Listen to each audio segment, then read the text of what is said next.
여러분 안녕하세요. 여러분 안녕하세요. 오늘 하나님의 말씀을 듣기 위해 이 자리에 나오신 여러분들을 환영합니다. 오늘은 유아부 유치부 친구들이 지금 성경학교를 진행하고 있어요. 그래서 오늘 우리와 함께하지 못했습니다. 하지만 여러분들은 다음 주에 시작될 예정이니 기대하시고 기도를 준비해 주시면 감사하겠습니다. 여러분 제가 한 분을 보여드릴 텐데요. 여러분 혹시 이 선수가 누군지 아세요? 위에? 네, 저는 아니고요. 장미란 선수인데 이 선수는요 엄청난 사람입니다. 이 선수는 우리나라의 여자 역도 역사를 완전히 뒤바꿔 놓은 사람입니다.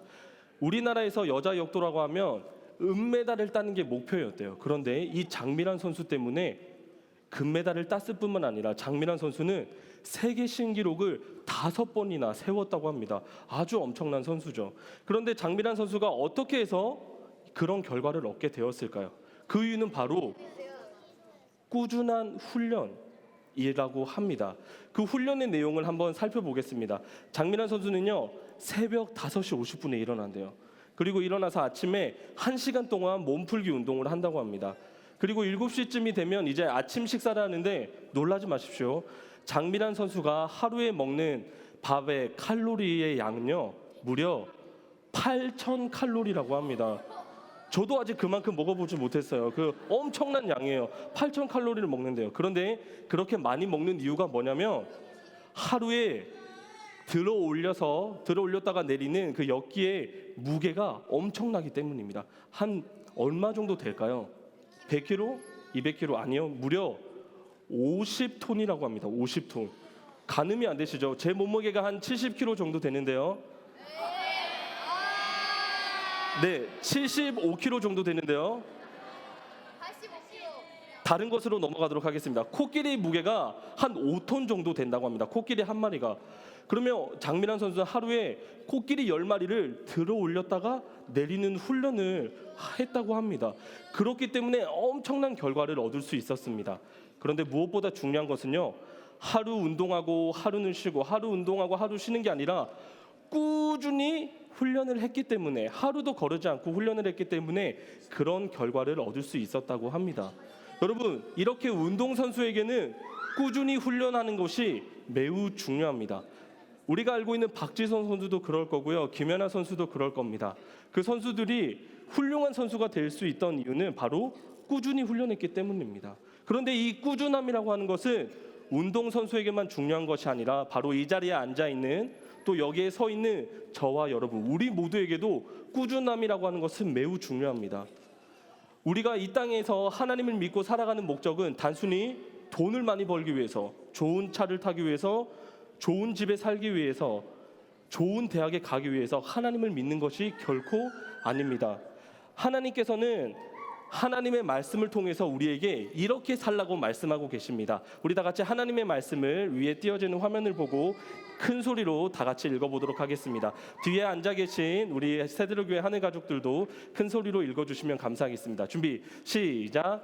오직 여호와의 종 모세가 너희에게 명령한 명령과 율법을 반드시 행하여 너희의 하나님 여호와를 사랑하고 그의 모든 길로 행하여 그의 계명을 지켜 그에게 친근히 하고 너희의 마음을 다하여 성품을 다하여 그를 섬길지니이다 하고 여호수아 22장 5절 말씀. 아멘. 여러분 이 말씀을 우리가 기억하기 쉽게 또 우리가 이해하기 쉽게 한 문장으로 바꿔보겠습니다. 그건 뭐냐면 하나님을 꾸준히 사랑하라. 이웃을 꾸준히 사랑하라. 이렇게 바꿀 수 있습니다. 그런데 여러분 하나님을 꾸준히 사랑하는 것은 쉬울까요? 어려울까요? 이웃을 꾸준히 사랑하는 것은 쉬울까요? 어려울까요? 제가 왜 그런지 그 이유를 한번 설명해 드리도록 하겠습니다.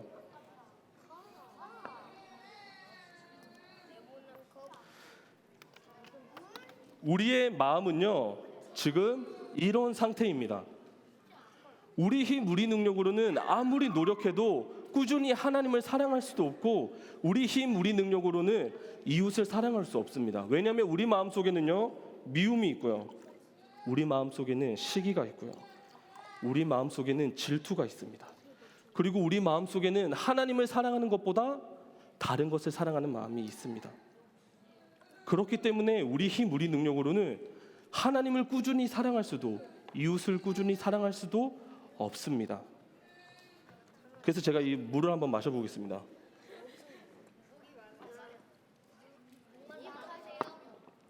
그런데 여러분, 우리가 어떻게 하면 꾸준히 하나님을 사랑할 수 있을까요? 그런데 우리가 어떻게 하면 꾸준히 이웃을 사랑할 수 있을까요? 제가 그 비밀을 알려드릴게요. 우리가 하나님의 말씀을 읽을 때 하나님은 우리 마음 가운데 하나님의 뜨거운 사랑을 부어주십니다. 우리가 하나님께 진심으로 기도할 때 하나님은 우리에게 뜨거운 하나님의 은혜를 부어주십니다. 우리가 하나님께 진심으로 이 자리에서 예배할 때 하나님은 우리 마음 가운데 하나님의 놀라운 사랑을 부어주십니다. 자, 지금 어떻게 되고 있죠? 하나님의 사랑으로 우리의 마음이 가득 차고 있습니다. 이렇게 될 때라야 우리는요, 어떻게 할 수 있냐면 하나님을 사랑할 수 있게 됩니다. 이렇게 될 때라야 비로소 우리는 이웃을 사랑할 수 있게 됩니다. 그런데 여러분, 여기서 끝나면 안 돼요. 이 물은요, 곧 어떻게 될까요? 계속 뜨거울까요? 식게 될까요? 식게 됩니다. 우리의 믿음도 마찬가지입니다. 이대로 그냥 한 번만 하나님의 말씀을 읽고 한 번만 하나님께 기도하고 한 번만 하나님께 예배하는 것으로 끝난다면 언젠가는 다시 원래대로 돌아갈 것입니다. 그렇기 때문에 우리는요, 매일매일 하나님의 말씀을 읽고 매일매일 하나님께 기도하고 매일매일 하나님께 예배할 때 하나님의 사랑이, 하나님의 은혜가 우리 마음 가운데 가득 차서 하나님을 꾸준히 사랑하고 이웃을 꾸준히 사랑할 수 있게 됩니다. 여러분, 하나님을 꾸준히 사랑하시겠습니까? 여러분, 이웃을 꾸준히 사랑하시겠습니까? 그렇다면 매일매일 하나님의 말씀을 가까이 하시고 매일매일 하나님께 기도하시고 매일매일 하나님을 예배하는 삶을 사십시오. 그렇게 할 때 우리의 마음이 하나님의 은혜로, 하나님의 사랑으로 가득 차서 꾸준히 하나님을 사랑하고 꾸준히 이웃을 사랑할 수 있게 될 것입니다. 꾸준히 하나님을 사랑하고 꾸준히 이웃을 사랑할 친구들만 두 손을 모으고 눈을 감고 하나님께 기도하도록 하겠습니다. 그렇게 사랑할 친구들을 위해서 제가 기도해 드리도록 하겠습니다. 하나님 아버지, 우리 마음의 힘으로는, 우리 능력으로는 하나님을 사랑할 수도 이웃을 사랑할 수도 없는 그런 약한 존재임을 하나님께 고백합니다. 하나님, 우리를 긍휼히 여겨주시고 하나님의 말씀을 읽을 때마다, 하나님께 기도할 때마다, 하나님께 예배할 때마다 하나님의 사랑을, 뜨거운 하나님의 은혜를, 놀라운 하나님의 사랑을 우리 마음 가운데 가득히 부어주셔서 우리가 하나님을 한 번 사랑하고 하나님을 싫어하고 이웃을 한 번 사랑하고 이웃을 싫어하는 그런 비규칙적인 삶이 아니라 꾸준히 하나님을 사랑하고 꾸준히 이웃을 사랑할 수 있도록 주님 은혜를 더하여 주세요. 여기 앉아서 특별히 두 손 모으고 눈 감고 하나님께 기도하는 친구들이 그런 삶을 살 수 있게 도와주시고, 또 세대로 교회 하늘 가족들이 그런 삶을 살아서 우리 친구들이 세대로 교회 하늘 가족을 보고 나도 저렇게 살아야 되겠다 결심하는 좋은 일들이 많이 일어날 수 있도록 하나님 큰 은혜를 주세요. 그렇게 하실 하나님을 기대하고 소망하며 예수님의 이름으로 기도드렸습니다. 아멘. 우리 천천히 일어나서 이동하도록 하겠습니다.